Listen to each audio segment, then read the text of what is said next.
O Senado argentino rejeitou o decretaço do presidente Javier Milei. É a segunda derrota do governo no Congresso. O presidente Javier Milei sofreu um novo revés. O Senado da Argentina rejeitou seu decretaço de desregulação econômica editado em dezembro, cuja sorte agora depende da Câmara dos Deputados. A votação terminou com 42 votos contrários, 25 a favor e 4 abstenções.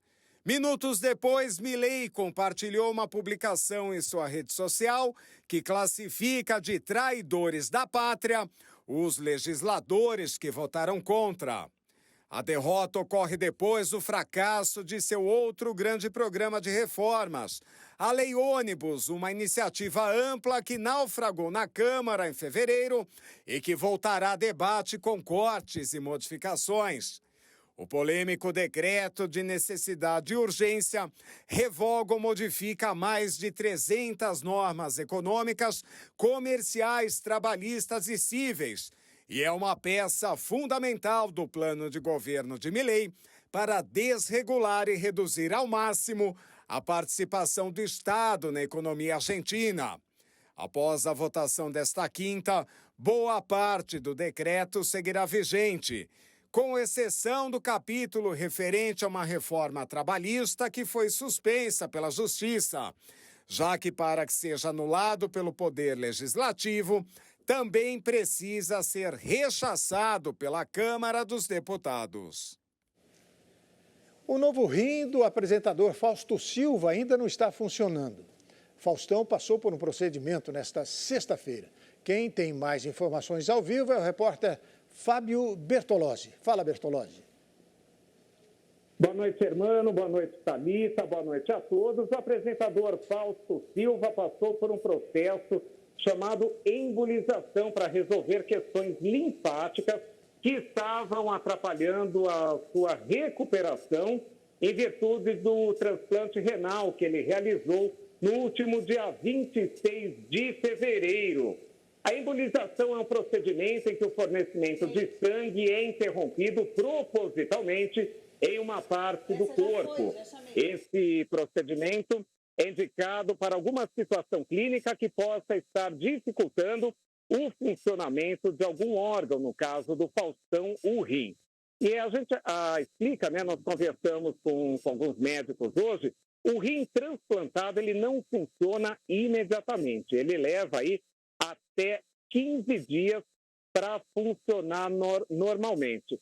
E agora há pouco, Thalita e Hermano, o apresentador Fausto Silva conversou com o jornalista Lauro Jardim, do jornal O Globo, tranquilizou os fãs, disse que está super bem de saúde e, sem perder aquele humor ácido, né, ele disse que está pacientemente aguardando o rim funcionar. E a gente sabe que paciência nunca foi um forte do Faustão.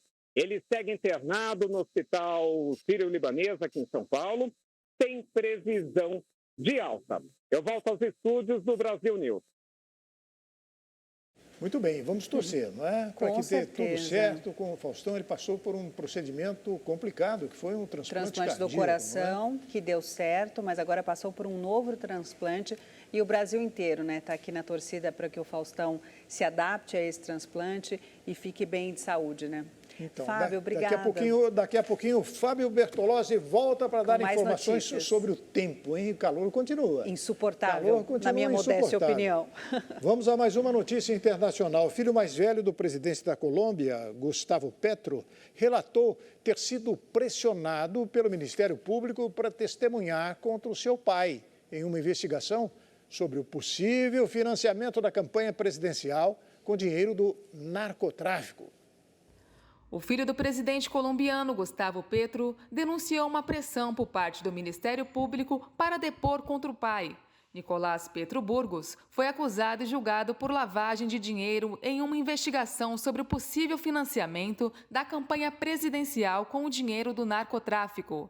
Durante a negociação do princípio da oportunidade, o promotor Mário Burgos me disse que, em troca, não ia pedir uma medida de segurança na prisão para mim, mas sim uma prisão domiciliar, e aí eu poderia ver meu filho nascer.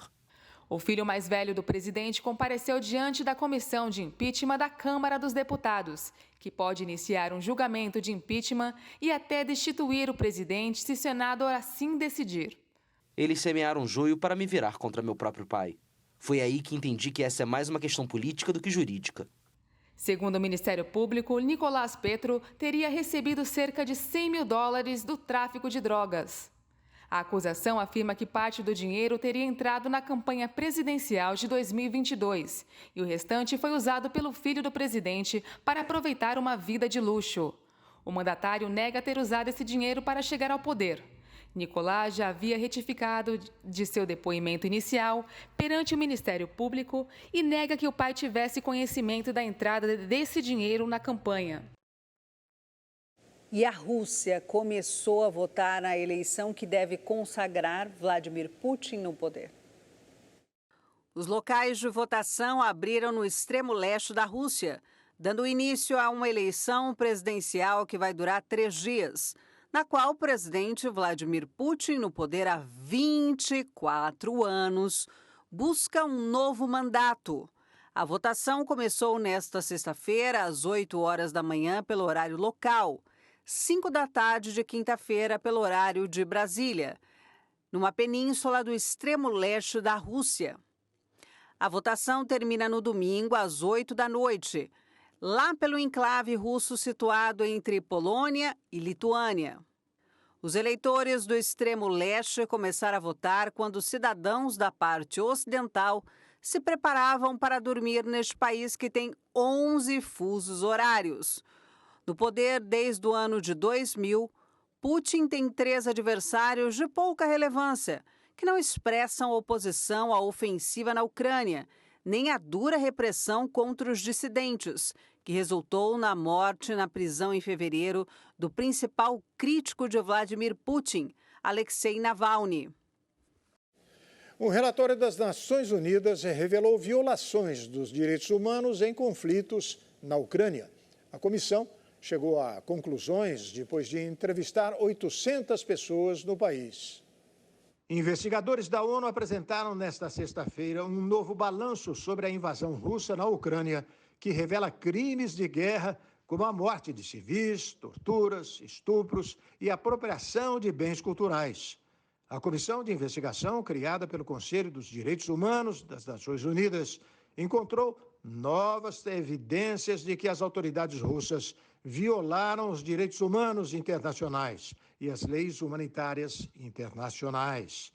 A comissão chegou à conclusão, depois de 16 visitas recentes à região, com entrevistas a mais de 800 pessoas. O novo relatório descreve casos de tratamento horrível dado a prisioneiros de guerra ucranianos em centros de detenção na Rússia. A investigação permitiu a descoberta de provas adicionais relativas à transferência ilegal de crianças para áreas sob controle russo. Em paralelo, o relatório também aponta violações dos direitos humanos por parte das autoridades ucranianas contra pessoas suspeitas de colaboração com a Rússia. E mesmo com essas violações que a gente acabou de ver na reportagem, capturados pelas tropas russas e libertados em trocas organizadas por autoridades de Moscou e Kiev, vários militares ucranianos decidem voltar para a linha de frente. Quando Yuri Feniunik voltou para casa, na Ucrânia, após quase um ano em um cativeiro russo, seus familiares imploraram para que ele não retornasse para a linha de frente. Mas o militar não deu ouvidos e voltou mesmo assim. Está claro que ninguém queria que eu voltasse, mas é uma decisão minha. Sou um homem adulto. É claro que todos se preocupam com seus entes queridos, e não apenas com entes queridos, porque pessoas estão morrendo. A guerra continua, nunca acaba, mas tem que ser feita.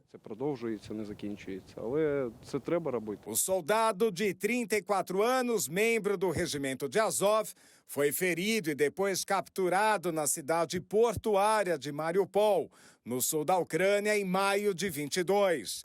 Assim como ele, muitos combatentes ucranianos estão determinados a continuar lutando, mesmo depois de 2 longos anos de uma grande guerra, em um momento especialmente difícil para a Ucrânia, devido à falta de munições e novos recrutas.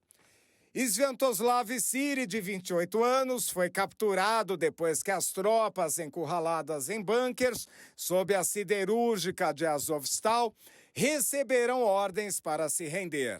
Passei os 2 primeiros meses em Olenivka. Depois fui transferido para um centro de detenção e interrogatório em Donetsk. Na verdade, fiquei lá até o dia da troca. É muito difícil para as pessoas civilizadas do século XXI, longe dessas condições, entenderem o que as pessoas podem fazer com os outros. Não vamos entrar em detalhes, mas você é humilhado, sem comida, sem água, sem roupa, deixado congelando até a morte. Принижувати, не давати їсти, не давати пити, не давати одягу, заставляти мерзнути. Ao todo, cerca de 2.500 militares ucranianos, incluindo o regimento de Azov e Mariupol, foram capturados pelas forças russas. Segundo Azov, cerca de 900 de seus combatentes permanecem sequestrados por Moscou, mesmo após várias trocas de prisioneiros. A organização se recusou a especificar quantos dos libertados retornaram à linha de frente, temendo que os números prejudiquem a continuidade das trocas. Semanalmente, dezenas de ucranianos se reúnem na capital pedindo às autoridades que pressionem a Rússia pela libertação dos prisioneiros restantes. E a Itália anunciou uma super multa para a rede social chinesa TikTok de 10 milhões de euros pela falta de controle de conteúdos que deixa os menores de idade sem proteção adequada. A Itália anunciou uma multa à rede social chinesa TikTok de 10 milhões de euros, o equivalente a 54 milhões de reais. A multa é pela falta de controle de conteúdos que deixa os menores sem proteção adequada. A autoridade garantidora da concorrência e do mercado informou num comunicado que a empresa não aplicou mecanismos adequados para monitorar os conteúdos publicados na plataforma, em particular, aqueles que podem ameaçar a segurança dos menores e pessoas vulneráveis. Também nesta quinta-feira, o ex-secretário do Tesouro dos Estados Unidos, Steve Mnuchin, disse que pretende reunir um grupo de investidores para comprar a rede social TikTok. Mnuchin, que foi secretário do Tesouro do governo do republicano Donald Trump, anunciou que prepara um plano de compra. O Congresso americano aprovou um projeto de lei que pode proibir essa rede social no país. O aplicativo de compartilhamento de vídeos curtos tem enorme popularidade no mundo, mas o fato de pertencer ao gigante tecnológico chinês ByteDance e sua suposta subordinação ao Partido Comunista da China geram preocupação nos países ocidentais.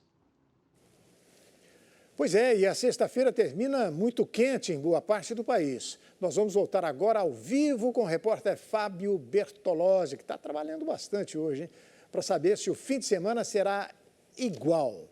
Fábio, é com você, meu caro.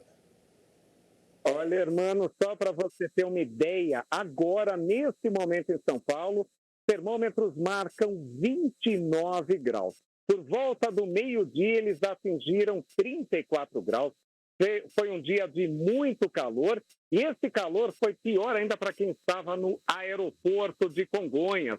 Uma queda de energia na tarde de hoje por volta de 4 horas atrasou todos os voos ali de Congonhas e, além disso, desligou, claro, o ar-condicionado. Imagina o caos. E se vocês aqui em São Paulo estão reclamando do calor, no Rio os termômetros atingiram 36 graus, com uma sensação térmica em Guaratiba, na Zona Oeste, de 58 graus. É muito quente e isso vai continuar. Respondendo a sua pergunta, irmão. Amanhã os termômetros também vão subir bastante. Aqui em São Paulo a máxima prevista é de 35 graus e no Rio os termômetros vão chegar até os 39. A gente lembra o seguinte, né? A máxima é uma coisa, a sensação térmica é maior ainda. E aí você vai me perguntar, irmã Thalita, por que de tanto calor aí nesse meio de março, aqui já para o finalzinho praticamente do verão? Uma fortíssima onda de calor, ela atinge o centro-sul do país, isso causa um tampão ali, uma espécie de bloqueio atmosférico que não deixa nenhuma brisa marítima subir aqui para essa região centro-sul e nenhuma frente fria chegar ali do sul do país. Até quando isso vai? Pelo menos até domingo esse calor intenso, né? Onda de calor é quando os termômetros ficam 4 graus no mínimo a mais do que o normal, que é o que nós estamos passando nesses últimos dias, desde quarta-feira. Isso vai até domingo, com possibilidade de entrar na próxima semana, aí, segunda, terça-feira, com mais calor. E outra coisa bem interessante é que a umidade do ar está muito baixa, a gente reforça aí a questão da hidratação. Hermana e Thalita, filtro solar nesse fim de semana, porque vai fazer muito calor.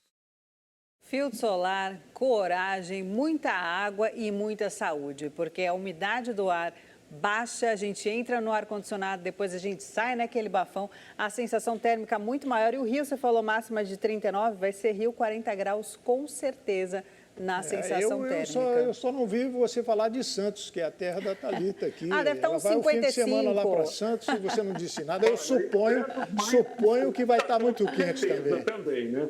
Tá o deserto do Saara. Muito bom. Tipo E vamos assim. lá. Muito obrigado, hein, meu caro? Em instantes, Corinthians vence São Bernardo e avança na Copa do Brasil. E Copacabana Palace recebe decoração especial feita por um artista francês. O Brasil News volta daqui a pouquinho.